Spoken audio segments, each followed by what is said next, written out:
Hello and welcome to Inside Out Ministry Podcast, Episode 9. Today's guest is a very good friend of ours and probably the biggest fan of Inside Out Ministry. He has listened to every single episode, and I haven't even done that. So we have Jared Smith here today. Thanks for being here with us, Jared. Thanks for having me, guys. Today we're going to be talking about a very important ministry, a ministry that without this, the church would most certainly crumble. Not just any individual church, the global church will crumble without this. We're talking about the ministry of the layperson within the church. So, Richard, what type of importance do you think this holds? Oh, I think it's very important because without the members of the church, the church doesn't have a culture, it doesn't have a surrounding, it doesn't even have like a general idea. Because, the ministers are the people that lead these things, but like it's really important to have the people in the church to be able to to actually carry out these tasks and stuff like that.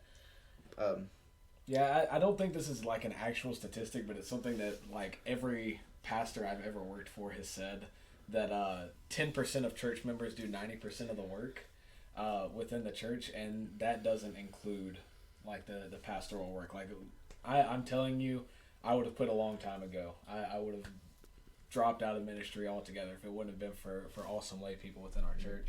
I think every church that I've seen that hasn't been succeeding in ministry, it was never on the ministers, it was on the church members not willing to be able to serve and do ministry. And Absolutely. So that's why I think this is going to be a really important podcast. And Jared, I think that's really cool for you because you would be considered a layperson of your church. Jared is almost the odd man out in our friend group. He is the only one who is not a vocational minister.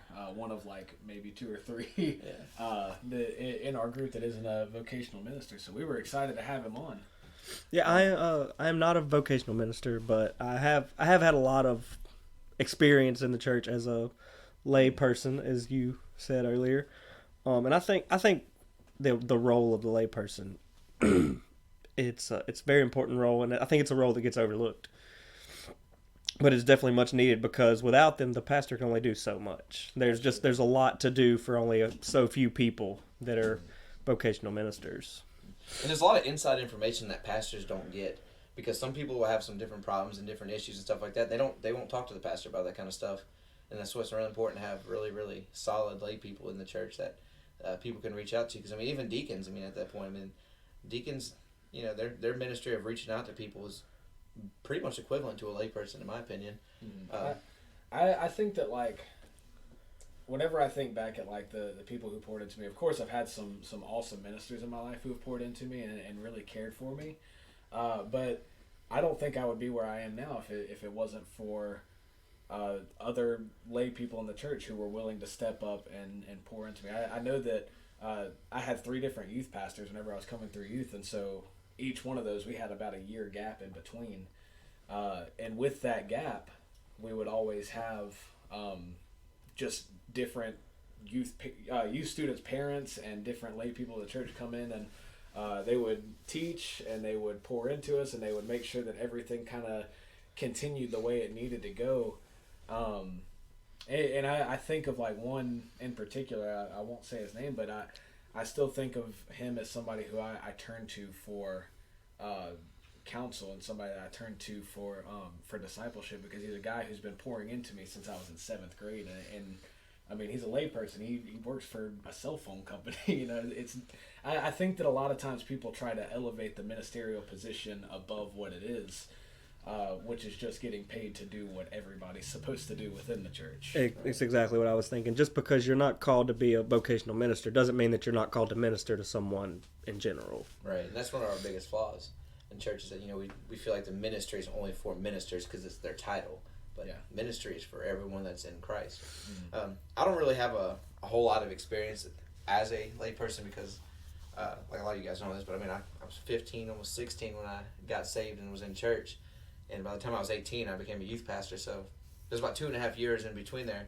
But I can tell you right now, other than my youth pastor, I don't really remember much about ministry people invested into my life. Everyone if you ever asked me, hey, who are the awesome people that invested into your life while you were in youth?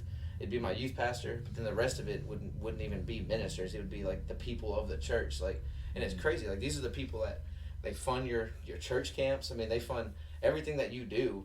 Like, these people are like, they're like the core way that the church really moves around. Yeah. And it's really awesome. And like, when I become a youth pastor, you really start realizing how important these people are. Yeah, I think of my experience whenever I was growing up. I really hated how involved my parents were because I just wanted to be home watching TV or playing with my friends or something like that.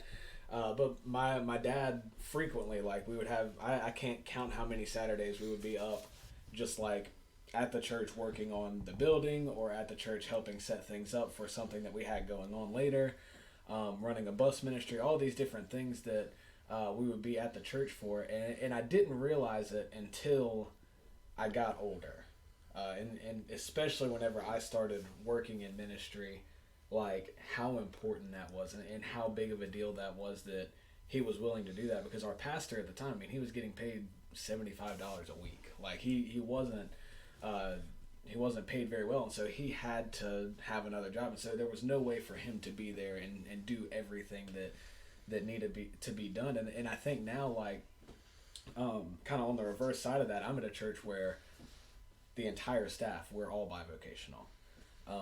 And so whenever we're all working bivocationally, we have to lean so heavily on our church members, and we have such great church members at this church that really make our job easy in a lot of ways. And I think that that's kind of a biblical model. Whenever we're looking at the book of Acts and we're talking about, like, we're all casting our burdens onto each other, and that includes the workload of church ministry. I know growing up, being raised in church like I was, I got to see a lot of people that were involved in teaching classes or leading out in small groups whenever I was in youth and things like that. And as a student, I didn't realize how much time that they were actually putting in to prepare these lessons and go through it. And now as I've gotten older and started to have myself in these roles, it's definitely, it gives an appreciation for the amount of time that they spent pouring into me as a student. And it makes me want to pour into the youth that we have now at our church, and it gives me a lot of drive, because I know that if I'm not going to do it, then somebody else is going to have to step up and do it. And it's just it has to be done, because the ministers can't do everything. And there's certain roles in the church that people have to fill, and that they have to be able to step up and do that wouldn't get done if they didn't.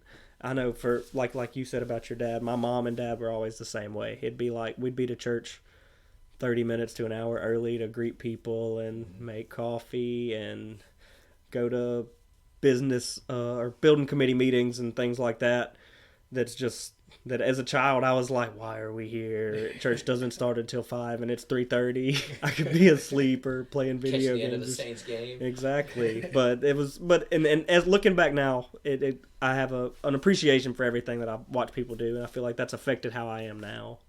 One of the coolest things too is, like, people don't realize this, like, those church members that are like that, like, invested into it, they don't get paid a dime to do it. Like, ministers, exactly. Like, people look at ministers and like, well, you're expected to do that. You get paid to do this. But, like, it's really important to show an appreciation. I think every minister that's listened to this, don't lose the appreciation for the parents and the church members that are active. And then on the other hand is, like, the church members that aren't active. Like, you're missing out on one of the biggest blessings that you could actually have of being invested into your church. Because a lot of times you just sit on the outside and you're like, man, things don't seem like they're working too great here. But you don't realize, you're like, there's always seems like there's something missing. And the pieces of those people. A church can't collectively work together without everything inside of the church functioning. Yeah, you're gonna have people coming to church that just come and they don't tithe, they don't do anything. They come, and that's great. We want those people there.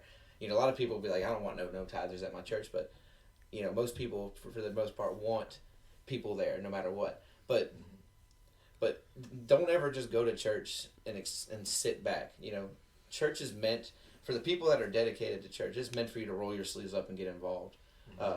There's always going to be a role. And sometimes you may need to ask a minister what you can do, because you may not know exactly where to get into. But don't ever, like, just stay reserved and sit on the back and just be like, okay, well, I'll do something if I get asked. Go up to someone and be like, what can I do? It's a big difference. Yeah, I think that's a big thing. Like, a lot of people don't necessarily know how to do ministry as a layperson. They don't know how they can be involved. They don't know how they can serve at any capacity within the church. And I think that like what me and Jared said, it's kind of easy because we saw like our parents do this, and it's something that we were able to do. But I mean, a lot of people don't have that. A lot of people weren't. Richard is one of those people. He wasn't raised in church. Oh, you know, he didn't get to experience that, and so that's a big thing. Like, your ministers will always be happy whenever you ask them if you can help with something like that. Even if they don't have anything for you right then, they know that you're willing to serve. They know that you're willing to help. Because I think that a lot of people really are more willing to serve than their track record would show. Right. Because they just don't really know where to get involved with different things. Like, bouncing off what you said, I don't think I've ever heard a minister say, no, you can't help. Yeah. I mean, even if it may not be something that they need their help with at the time, but if you're willing to serve and willing to help with something, they're going to find something. Right. It may not be exactly what you want to do, but that's the glory of it. Like, as a church member, you shouldn't be like, I want to do this. It should be, what can I do? Yeah, like, what can I do? Exactly. And I think that, like, from a minister's perspective, this is something that I have always had such a hard time with, is just like going and asking people to do things, because those people, they really are willing to do things if you ask them to do it. But I'm so scared that I'm gonna like hurt somebody's feelings or make somebody feel like I'm like super bossy or something, like if I go and ask them to help with something. But like, I don't think that I've ever had a rude response. Like, I've experienced a lot of rude situations in the church, but I've never had a rude response from asking somebody, hey, do you think you could help me with this? And they're like, almost every single time they're like, yeah, absolutely. And if they can't, they'll be like, oh no, I have to work right now. And like, they're never rude about that though. As long as you don't go up and be like, you here now, like, yeah, I don't think I wouldn't respond too well to snaps, especially from Richard. That's the best way to get anybody's attention. I don't like snaps. I'm sorry. There's several ways to get people's attention. Like, the other day, someone was trying to pay me some money on the garbage route, and the guy said, "Hey, trash man," and like I didn't hear him, and he said, "Trash guy." And then I turned and looked at him, and he like come up to my window. He's like, "Hey man, didn't mean to call you trash guy." And then he wanted to shake my hand, and I was like, "I can't shake your hand because they're trash hands, because I am trash guy." But I didn't want to be rude and be like, "No, I'm offended that you call me trash guy because I am trash guy." But it's a really cool story. But yeah, just different ways to approach things. Just don't call people trash guy, guys. Yeah, I wouldn't recommend. Especially if they're not trash men, because then it's really offensive. Just because they pick up trash doesn't mean they're trash people. Amen. Richard and I can attest because we pick up trash. Fun fact. Inside Out Ministry Garbage Edition. Yeah. We're gonna do one from the garbage truck one day. That'd be Just one. find That'd be one I want to listen to right there. You're just gonna hear like Daniel will get out, and be like, "Hold on 1 second," hear him shut the door, and then like be like, hear him, and then he'll drop the trash all over him and be outside like, "Crap!" See, I spend about half the garbage route riding on top, so that would be really complicated. It looks like a mounted lion on a pile of his trash. It's glorious. Like, people just drive by and laugh. They're like, "These dudes are idiots," and we're like, "We're young. That's what we do. We're gonna tell our kids that Daniel used to ride on a pile of trash down the road." It happens. But yeah. But definitely. So, Jared, what's some cool stories that you have, experiences that you think you now, where you're at, not, you've talked a little bit about your parents when you were a kid, but what's a cool story I think that you could probably relate to when it comes to something you've done as a lay person? Well, one of the biggest things that I think that I'm involved with now is it was because of what I went through as a youth. Was I'm a small group leader now for the youth, and that's so big, and I think it helped me coming up in youth to have a small group leader more than just someone on the stage preaching to me. Mm-hmm. You had someone to get down on your level, to connect with you and pour into you. And whenever I just recently got back into youth group and started helping with the youth, and we weren't really doing small groups. So I approached our youth minister and was like, "Hey, I'm really burdened about this. I'd like to get these small groups back going, because it affected me, and I feel like we have people in place that could really pour into these young guys." Mm-hmm.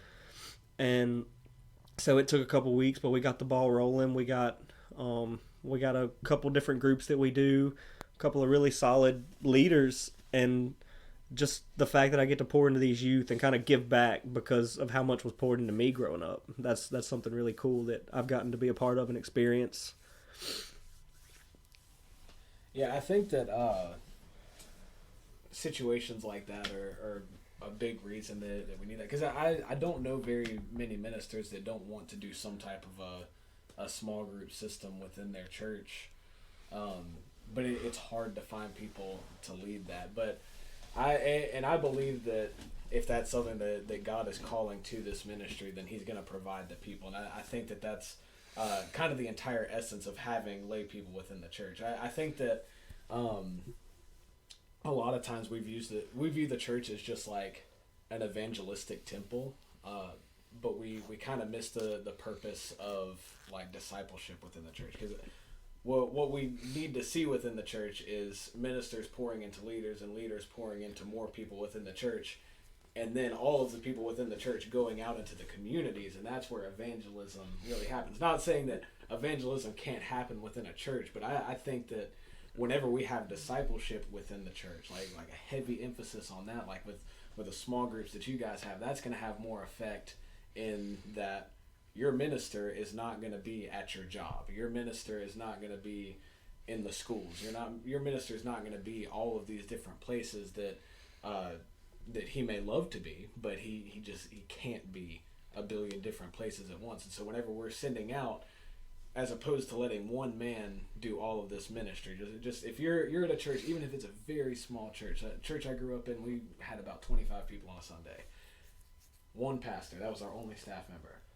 Instead of having one man doing ministry, you could have 25 people out doing ministry, and that has a massive effect compared to just one man trying to do everything. And it's simple math. You have 25 versus the 1. 25 is most likely going to get more done statistically than the 1 would. Yeah, unless it's like the battle of Ai from the Old Testament. Yeah, I mean, that works too. Or if it's Samson. Yeah, Samson. I'll take Samson over 25 fifth graders any day. I mean, Samson beat a lot more than 25 of grown men. He did. That's big facts. With a donkey's jawbone. It's biblical. Amen to that. My pastor was talking about that the other day. He's like, man, every time someone just uses the word, it's biblical, they just trying to sound like they're smarter than they are. Like, well, that's biblical. Well, where? Do you know where? Man, me and him would not get along. It's in there somewhere. It's like the earth is flat. No. It's in the Bible. Don't you read your Bible? The earth's flat. Where is it in the Bible? Go read it. Yeah, we have a friend who tells us that. And we also had a friend at PRCC, whenever we were there, who he said, it says in the Bible that your wife is your best friend. We said, where does it say that? And he said, I don't know, but it should. He's writing his own Bible now. That man's writing some scripture for himself. Last time that happened, we got the Mormon church. Before that, it was the entire Islamic religion. Like, come on. Maybe we shouldn't be writing our own Bibles, guys. I don't think it's worked very well in the past. Here at Inside Out Ministry, we do not support the recreation of Scripture. Although your name is James. So my name is James and Daniel. So the new King James Bible. Yeah. When will that be published? I need to get my hands on a copy of that. Just to burn it. Yeah, guys, Jared is actually a very dogmatic KJV only type of guy. So we like to mess with him for it. He's not actually, but kinda. but he uses it, but he's not against people using the other translations. I don't care. I don't really care. It just helps him be smarter. Yeah. He can tell you all the rules of like that language too. He said like die before thee, except after thou. Like he can teach you everything you need to know about King James English. And you have an English bachelor's degree too. By the way, on that, guys, Daniel just finished college up. I just graduated. I'm all done. He's got that good BA now. Now there's only one of us in here without a degree, Jared. He's also not a minister. I have a degree. Oh well, he has a degree. No, I'm just kidding. Your armpit deodorant does not count, Jared. What's that? All right, so just kind of pulling it back to our topic, transitioning. What would you say? We'll all talk about it. Pains and joys of the layperson ministry. We'll start off with Jared. Well, pains and joys. I start off with a joy is anytime you set out to do something, that God has placed on your heart, and you see it accomplished. It's always a feeling of joy. It's always a good feeling to see that you were, this burden was placed upon you. You saw it through. You got it done. You see the benefits of it getting done. So like whenever we did get small groups rolling like we did, and we got to see that these kids were coming back, and these kids were really getting into these small groups and investing in these kids, and those kids investing in each other and bearing each other's burdens. It was a big moment to see it done. It was something. It was one of those moments I felt really really good about being able to be a part in that and get to see that through. Some pains. It's whenever you really see a need that you could do or someone else could do, and maybe you don't necessarily have the time, or maybe maybe it was neglected, a part of what's the word, a ministry that was suffering that maybe you could have stepped up in, or maybe you just didn't have the time to step up in. You continue to see it suffer, and it really is a pain, and you want to do it, but maybe circumstances don't allow you to, and you're just waiting to see somebody else step up and them do it. But one of the pains that from a minister's perspective when it comes to the church members, something that's painful for me to watch is like we have a lady in our church now that does everything. Like she is 100% dedicated. She's here, and she's doing everything in the world. But I always pray for her, because like I know that's got to get tiring, that every day everyone looks to you and is like, hey, what are you doing for this? And like so it can be really painful knowing that some people just kind of sit back and watch. And a lot of times the ministers, we have a responsibility to try to get people involved. But for those of you that are out there that are church members that are overly involved with very little response from everybody else, just keep going at it, because it does get better, and there will be times where you'll start to see that fruit growing. But it's definitely a pain, though. It's got to be, because ministers feel like that because we do the same thing every day because we're the only youth pastor. So I mean, it's like, but yeah. So there's definitely some involvement issues that I can see from a church member standpoint, because it's just like if you're at work. Say if you're working at a fast food place, there's two people you pay to flip burgers, and only one person's flipping their burgers and the other one's outside smoking a ciggy. You're gonna be kind of like, well, why am I doing all the work? And that kind of, not the ciggy part, but I mean everything else comes into the church. It's like, why do I have to be the one to do all of this work when it should be a collective effort? What about some joys? Some joys would be, though, is just the fact that you can pour into so much effort and get spiritual engagement in return. Like ministers, like we pour in, we get spiritual engagement, but we also get some kind of financial compensation with it. But like for someone to be able to say, I'm gonna leave work, my actual physical labor job, and come to a church at 5:00 early, cook dinner, do whatever they do, and to be able to kind of see the actual returns from that kind of stuff, it's really satisfying, because it's just like, have you ever seen someone like build a house? Like you've built a deck before. I've built decks. Like decks are cool to build. Like you start off with nothing, and then that's what's good about construction work. It's really hard work, but at the end you have this masterpiece creation. And people in the church get to really appreciate that, because they're doing this on their extra time. Like this is something that they're choosing to do. Ministers, we don't choose to do this stuff. This is our agendas are wrapped around what the church needs are. Like people that are in the church, it's so awesome to see them, like they choose to do these things. Yeah. It's definitely a cool thing to think about. Like I tell people all the time that like whenever it comes to being a Christian, ministers have the easiest job, because we're given a description. Like this is what your ministry is supposed to look like, and then whenever it's talking about like sharing the gospel outside of the church, that's tough. That's a whole different type of thing to have to deal with. And whenever I see that we're seeing like this is I guess this would be the joy that I see. Like whenever I see that people within the church, people that me and the ministers have cared about so much and prayed for so hard, and we see them growing in Christ, and then they start to step into these roles, and we're seeing God's effect in their lives. We're seeing God growing them spiritually, and then they're going out and sharing the gospel with people. That is such an exciting thing to see. That's such an awesome thing to take part in.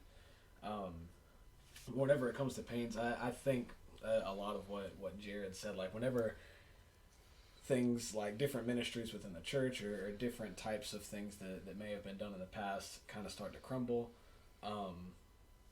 it could mean a lot of different things. It could just mean that it's run its course, and that God is telling you it's time for this ministry to come to a close. But it could also just be like this could have still been effective, but nobody was willing to step into it. I was at a church not too long ago where our children's church just folded because nobody was willing to do it. Nobody was willing to go back and lead, and it was a pretty simple system that they kind of put into place where they were saying like, hey, once every 2 months you'll come in here on Sunday. Like, it was such a low commitment, but they couldn't get anybody to sign up for it. People who did sign up for it wouldn't show up to it, and so then you see like these children who could be getting this valuable discipleship time having to come into the adult service where they're pretty much just going to be sleeping because that's what little kids do in church. So there are exceptions to that, obviously, but generally, I know when I was a little kid in church, I was able to curl up between my parents and go to sleep, and they never said anything to me about it. My dad, on the other hand, did. Your dad seems like the kind of like the head smacker, like that. No, it wasn't nothing in church, but like you knew it was gonna be bad on like the ride home whenever you got in the truck, and he just kind of like looked at you in the rearview mirror. You knew I was about to get it when I got home. It was pretty rough. So I have a very profound quote, Dad. You're not a preferred one. A preferred quote. It's a good quote. If a church member's looking at the church and they feel like something's missing, it might be you. That almost sounds like a church sign. That's what I was thinking. We're not to that segment yet, Richard. We have not gotten to church signs yet, but that almost sounds like one. But to think about it, though, like a lot of times, like these people in the church are like, man, something's missing at this church, and it might be your service. Well, I mean, it's something like that. People will get like, oh man, you know what we need? We need this. It's like, well, why don't you do it? Yeah. You mean we need a plane? There are situations where I've like heard people say like, there's just nothing for my age group here at this church, and it's like, well, you're in your age group, so let's start it. I mean, like, somebody has to start it, and let's get it going. You can pitch the idea all you want, but you got to put feet to your prayers. Start the fire. Yeah, we can't really do everything because chances are, and this isn't everywhere, but chances are your staff is already spread pretty thin with what you have going on. So if you're wanting to add something new, they will certainly be supportive, and they'll certainly help at whatever capacity they can. But if you're not the one leading that, then there's a good chance that it's not going to work. The ministers are really there to keep things still floating. Like for the ship to actually sail, there you need the church ministers there to keep things like actually have a direction. The ministers are there to like when a hole comes in the boat, the minister's there to patch that hole up and be like, I'm here to fix this. I'm here. But the church is very important. Like Jared, you know that more than us because you know, like, just imagine where you're at right now with the small group, the impact that you're making. Imagine you not being willing to step into that spot.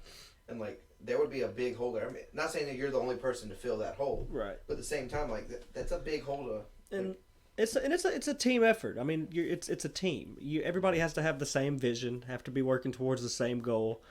And I think that's where the ministerial role comes in. To kind of... The ministers are putting the vision forth and saying, let's get behind this and see where we can go and with it. From that point on, you just got to be willing to be used, be served. I know for us, just recently, just a couple years ago, we built a new church building. There was a big need. We were packing out our fellowship hall. It was getting to the point where it was too small. People weren't staying for fellowships just because there was no room. So we had a good problem to have. Yeah, it is a good problem to have, but it was one of those things where there was definitely a need, but we had certain steps were taken to get this new building up, and without the laymen in the church to step up and come after their actual labor jobs, like Richard said, if they wouldn't have came and hung insulation and do sheetrock and paint and all this other stuff, it may not have gotten done, and it would have took. Well, I mean, we knocked it out fairly quickly, and whereas if we would have waited around for somebody else to do it and not being willing to do what God had called us to do. It's like in the Old Testament, whenever they were returning from Babylon, God told them to rebuild the temple. Yeah. And the temple sat there in ruins because they refused to rebuild it. Yeah. Because they put their other priorities first. Yeah.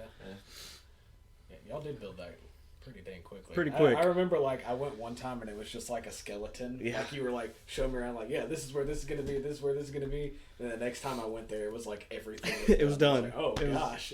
And that wasn't but a couple of months. Like, yeah, it was. We had a lot of really solid people that made sure that everything was in place, everything was on time to get done. And it wasn't me. That wasn't me. We have a Did lot y'all of. supply the supplies there at the Weeks? wood, man. we did do some doors. Okay, I was about to say y'all had to have some part of it down there at Weeks. But it's crazy. Like construction work, the more people you have, the quicker you get it. If you have like 35 people working on one house, that house is done in a week easily. Oh yeah, yeah. It's super fast. Yeah, definitely. It's like a collective effort, though. The more people you have working towards it, the better it is. Yeah. All right, so Jared, how would you say we could pray for lay people in the church? Because that's something that I think about a lot. I pray for the people in our church, and I want to know, like, how can I pray more effectively for the people who are specifically the people who are in service roles within our church? Just pray that to provide willing hearts, and and maybe those who are already in those positions, just pray that they will continue to grow closer to God through their ministry, and just to be able to let God work through them in their ministry. Definitely. I would say pray for peace, pray for patience, pray for understanding, and pray that the way that they're serving isn't for them. It's for God in the end. And like I said, it's going to get tiring.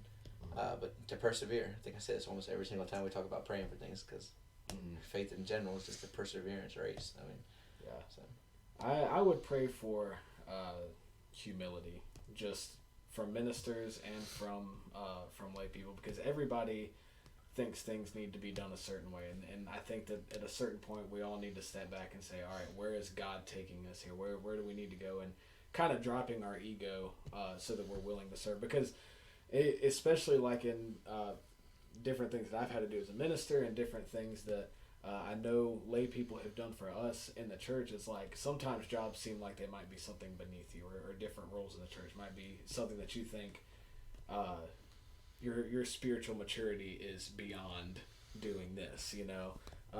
I shouldn't have to take out the trash for my church, you know, like things like that. But those are roles that are so needed. And so I think that being able to, you know, really just get over ourselves and doing what God has called us to do is definitely a big thing that we all need prayer for. Definitely. Well, it is time to transition into our church sign of the week.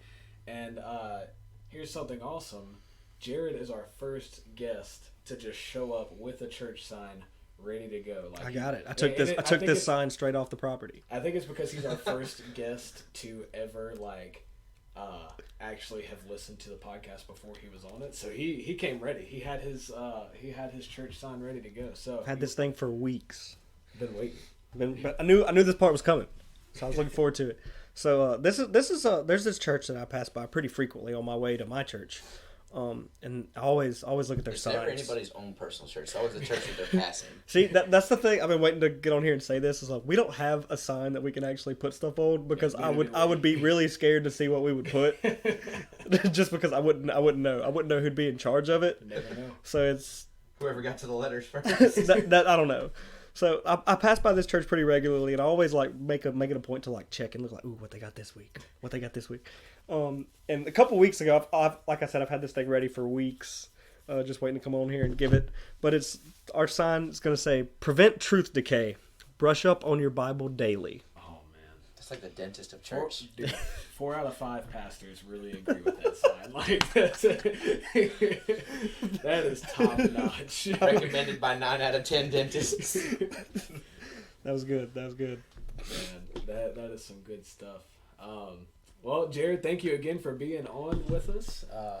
We really enjoyed having you. I hope that everybody listening enjoys this and has a very Merry Christmas. Yeah, it's Christmas week. Yeah, we're excited about it.